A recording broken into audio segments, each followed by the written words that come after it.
everybody. Welcome to another episode of the Sports Minute. I got special guests with me, Angelo Fiouris.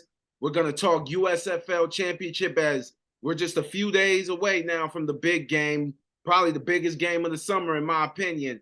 Angelo, thank you so much for joining us, man. How you feeling today? I'm feeling really good, Rico. Thanks for having me. I appreciate you inviting me to come on the show. It's always great to talk USFL with other enthusiasts. So Yes. I'm glad to join you.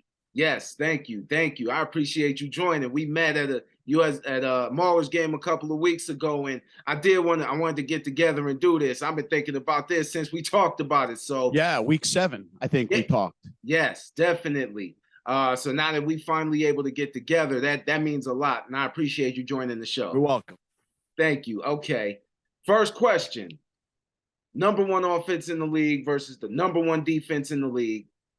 How do the Maulers slow down Alex McGough? That's a tough one. I was there in week 4 when these two teams matched up, and the Maulers did a pretty good job. He threw 2 interceptions early in that game.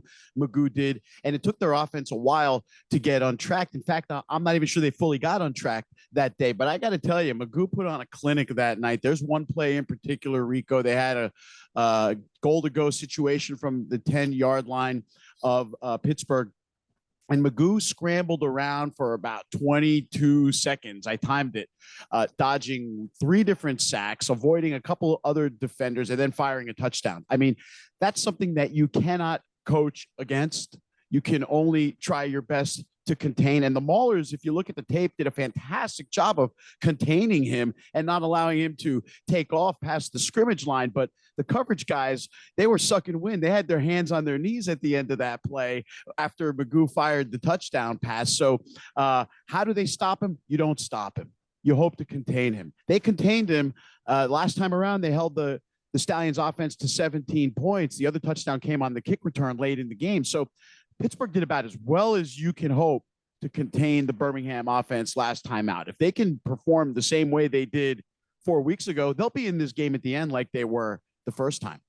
I think it's going to be a really good game. And I do expect the Pittsburgh to give the same kind of looks, different kind of looks, and definitely try to throw him off his game plan because he did throw 2 interceptions like you mentioned. So I think if they could rattle him to some extent, they'll give themselves a chance to win. Now, on the flip side, the Stallions offense snapped Sunday night against New Orleans. I mean, they put up 47 points. Against a defense that had only allowed 13 in their 2 previous games combined. That's what's crazy. So I don't know what happened, how that collapse happened for the Breakers, but how do the Stallions offense, how do they keep that momentum, and how do they get that going against the tough Mauler defense? Yeah, it's a challenge against a defense like this. No one's expecting Birmingham to come out and score 47 points against this defense. But, you know, you look back just a week ago, Michigan managed to put up 27 points, including several big plays. So Pittsburgh is prone to the big play. And I'm not going to say they showed some cracks in the last few weeks of the season, but they certainly showed a propensity to give up a few more points than they were in the early going. Exactly. That 72-yard bomb and then that other 59-yard bomb to Trey Lance is almost like, you know, they're a solid defense, but they do, if you catch them slipping, you could do some things. Right. Now, Pittsburgh's offense is sneaky good at times, but they've also struggled at times. How do you think they could get going against the Stallions defense? Because that Stallion defense is tough as well. It is tough. The Stallion defense kind of ranked near the bottom in both passing and rushing defense, but none of that matters anymore because a week ago, they probably had their best defensive game of the year, holding New Orleans to, 22 points and most of it in garbage time, right? They were sitting on 7 points for most of the game, the Breakers were. So that was the best game. That was the best game of the year for Birmingham defensively. But I will say this, the last time they played was Troy Williams' second start of the season, and Pittsburgh does not look like that same team as they were 4 weeks ago. Now, they're not lighting it up. They're not world beaters by any stretch of the imagination, but the offense has steadily improved. As the season went on, Rico, their recipe was get a special teams touchdown, get a defensive touchdown, kick 5 field goals, and win the game 19-7. right? Something like that. That Right. was the recipe. And it's been working all along for them just so. But something funny happened on the way to the division title, which is Troy Williams has developed into a pretty good quarterback now. And he's developed some chemistry with his wide receivers. The team trusts him. The offensive coordinator trusts him to run what they ask of him. And if he needs to take off with his legs, he can do it, although he prefers to stay in the pocket and pass. So for me, the development of Troy Williams has been the big story of the season for the Maulers, in addition to just making the playoffs. And I feel like if you look at this team from the back half of the season till now, it's a much different picture than the first half of the season. So the Maulers are not the same offense. Now, they got to get a better running game going. That really hasn't gotten on track at all for them. But guys like Henne, and you got Trey Walker, and the addition of Ish Hyman to that room, inexplicably released by Michigan, has really contributed mightily to the offense. And I'll give you another tidbit. A week ago, the Maulers scored 31 points, none of which came from a kick return or a defensive touchdown, all on the heels of the offense. So that's another thing to kind of pay attention to, which is, can they continue their offensive growth, I guess, if you want to call it, and carry themselves all the way through the championship game? That's actually a really excellent point. The back half of the season, you watched them put up 19 on Michigan the second time. Then you watched them go and score 26 and literally hold the Generals to just 2 field goals. Then they go into the playoffs and beat the Panthers again, 31 points without a special teams play or even a huge defensive play, I should say. So this Maulers defense is definitely something to look out for, especially tonight and heading into next season. They're going to be very interesting.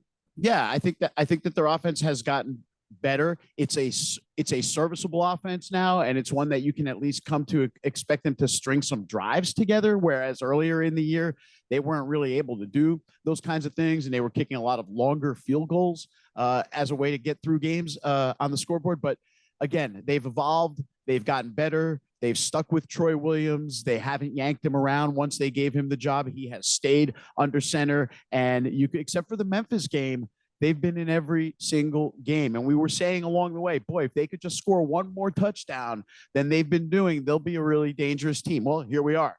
They've got 3 wins in a row, which they could not do previous 8 weeks combined. And the Stallions do not have the kind of defense that's shut down. They're the kind of defense that can contain. We'll see. It's going to be, I think last time out was 24-20. Rico, I don't know how it's going to be much different of a game this time around. You know what? That actually brings me to my next question. Yeah. Would you be willing to give a prediction? Do the Stallions win back-to-back, or do the Maulers avenge that week 4 loss?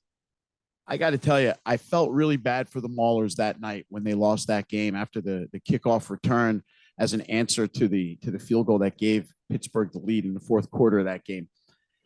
And never in my wildest dreams did I imagine they get another shot at Birmingham during this season. But here we are now. My heart wants to say the Maulers are going to win this game. Everyone loves the underdog story. It's been a great turnaround. Ray Horton has done a tremendous job in changing the entire culture of that organization. His son, Jaron, is an incredible defensive coordinator who should be a head coach in this league next year. If everything, if there's a spot open, he should be considered. But then you look at the Birmingham Stallions. I mean, they were 9-1 last year, 11-1 if you count the playoffs, right? They're on the verge of doing almost the same thing. They've only lost twice this season. They've got the MVP in Alex Magoo.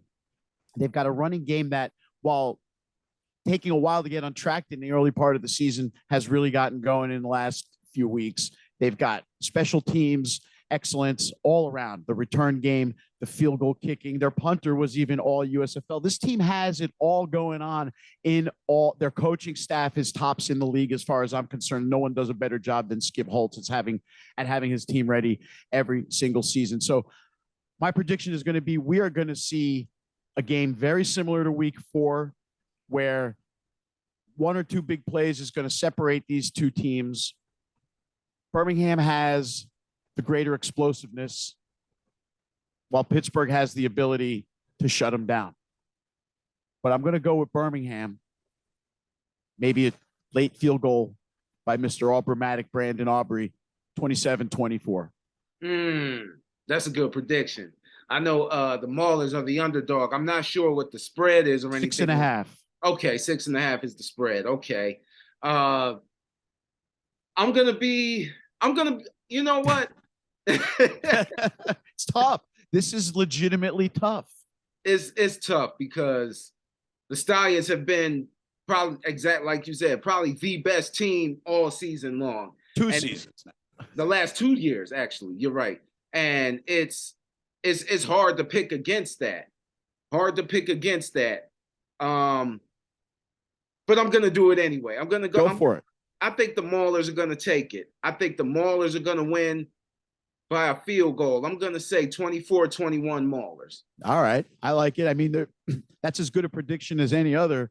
Because who knows? We don't have that crystal ball, Rico. I wish we did. Right, right. One more question before we go. Now, after Magoo's performance Sunday night, do you think he'll return to the USFL, or do you think he'll go to the NFL, or do you think he'll get a shot in the NFL next season? Well, we'll find out starting almost immediately next week what's going to happen. Guys are going to start getting the call and signings are going to start to happen. We'll see him, right? I feel like Magoo has earned the opportunity to get into a camp this summer. From there, what happens with that opportunity is really on him. Will he make it? If he does not stick on an NFL roster, and don't forget, this year the NFL is not cutting anybody until right before the season starts. So all these guys that get into camps, they're going to be in camp for 2 months.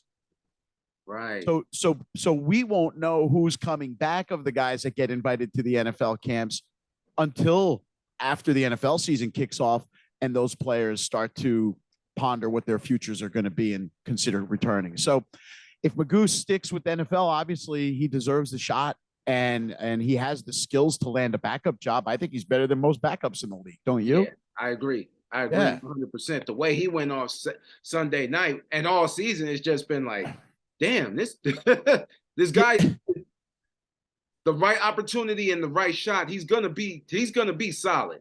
And that's just it, Rico. It wasn't just Sunday night was just like the icing on the cake of what this guy has been doing all season long. He has not skipped a beat. His performance has been so consistent, and he's such a threat with his arm and his legs. At any given time, a big play can happen with Alex Magoo. He's an excellent quarterback. We might not to think that had Jamar Smith not gotten hurt, we may not have seen this out of him this year. That's even more amazing to me about the Alex Magoo story this year, that he was not the starter to start out the season. And Jamar Smith, first pass of the season, throws a 61-yard touchdown pass. So, go figure how this season has unfolded, where you've got two QBs who were not the starters on opening day facing each other in this championship game on Saturday night. It's gonna be really big. It's gonna be exciting. I mean, we got a pregame performance. I'm excited to be there. It'll be great. It's gonna be fun. A lot of fun. Thank you so much for joining the show, Angelo. I really appreciate you. Rico, you're welcome. Thanks for having me. And I'll see you on Saturday, bro. Yes, sir. Yes, sir. I'm Rico McGee. This has been the Sports Minute. And as always, we will see you in a minute.